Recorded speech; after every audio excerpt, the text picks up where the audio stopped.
Assalomu alaykum aziz hamyurtlar. Moskvadan hamda Sankt-Peterburgdan ona vatanga ishonchli, sifatli avtobuslarda ketaman degan ukalarimizga avtobuslarimizni tavsiya qilamiz.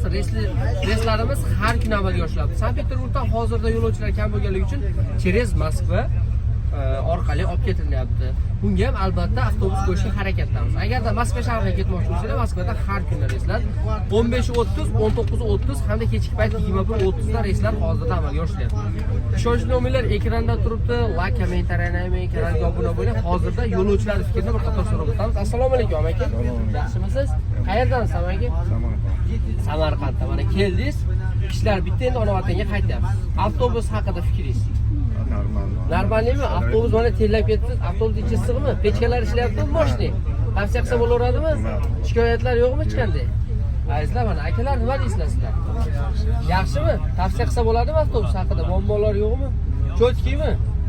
Kurtkalar issiqmi o'zi aslida avtobus? Issiq yetish kerak. To'g'rimi?